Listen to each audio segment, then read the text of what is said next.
Poin yang ke-8, ukurannya adalah berapa kuduskah kita. Nah, kekudusan sangat berhubungan dengan hati. Apa yang kita ucapkan dalam hati. Apa yang kita pikirkan dalam hati. Apa yang menjadi motif kita. Kebenaran banyak berbicara ditunjukkan dari perbuatan kita. Tetapi kekudusan melebihi sekedar perbuatan. Harus sampai kepada motif kita. Kenapa kita lakukan itu? Mungkin kita sudah melakukan sesuatu yang benar. Tapi hati kita tidak sepenuhnya kudus. Karena pada saat yang bersamaan kita masih mengasihi hal-hal lain. Memiliki berhala-berhala dalam hati kita. Khususnya seperti yang selalu diajarkan oleh Ibu Munte. 3G, gold, uang, cintakan uang. Girl, masih dikuasai oleh pikiran yang najis ya. Segala sesuatu yang berkaitan dengan hawa nafsu.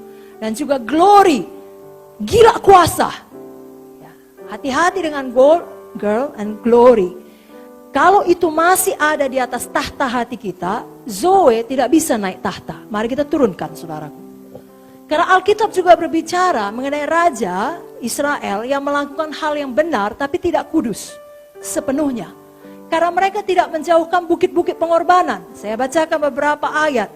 Raja yang pertama adalah Raja Asa. 1 Raja-Raja 15 ayat 11-14. Asa melakukan apa yang benar di mata Tuhan. Seperti Daud bapa leluhurnya.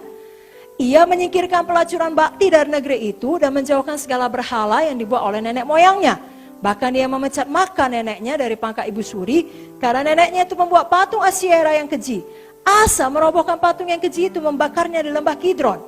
Sekalipun bukit-bukit pengorbanan tidak dijauhkan.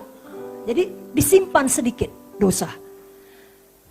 1 Raja-Raja 22 ayat 43, ini anaknya. Ia hidup mengikuti jejak Asa ayahnya. Ia tidak menyimpang daripadanya, melakukan yang benar di mata Tuhan.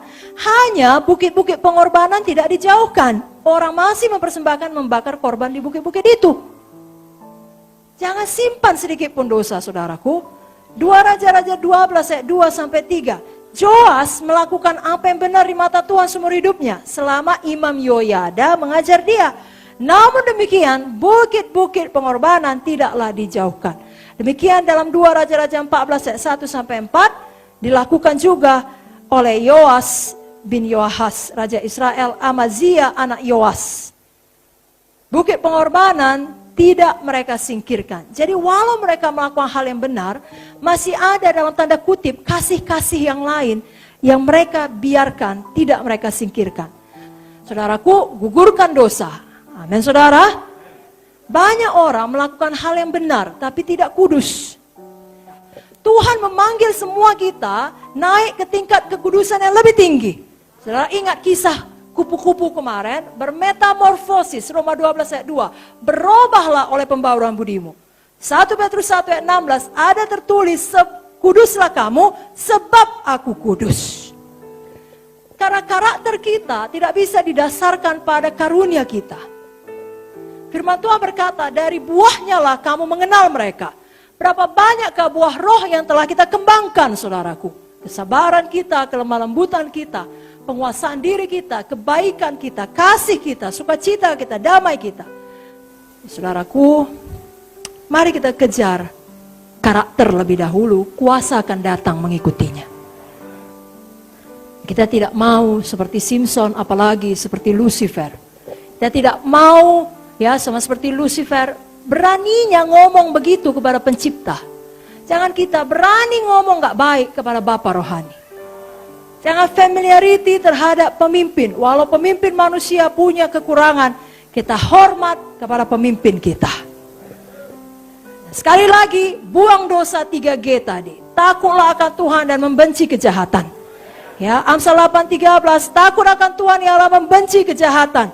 Aku benci pada kesombongan, kecongkakan, tingkah laku yang jahat, dan mulut penuh tipu muslihat. Apalagi kita ini adalah orang-orang bijak. Kita tahu setiap dosa ada bayarannya. Amsal 6 berkata, dapatkah, Amsal 6, 27-28, dapatkah orang membawa api dalam gelumbung baju dengan tidak terbakar pakaiannya? Dapatkah orang berjalan di atas bara dengan tidak hangus kakinya? Tidak dapat. Apa yang dalam hati kita sekarang memang tidak nampak, tapi suatu hari akan nampak. Apa yang saudara pikirkan sekarang tidak nampak, tapi suatu hari akan nampak hasilnya. Dan saudaraku, yang paling menyedihkan, kalau kita hidup dalam dosa, kalau kita tidak hidup kudus, kita punya Roh Kudus di dalam, kita punya Tuhan Yesus di dalam, sebenarnya nurani kita tidak akan tenang.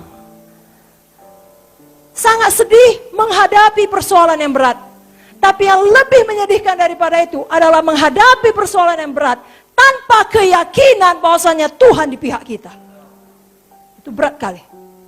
Kenapa? Karena dosa saudara menuduh hati saudara. Biar saudara selalu meyakini Tuhan di pihak saudara. Dan perlindungannya adalah seperti tembok api melindungi saudara dan keluarga saudara.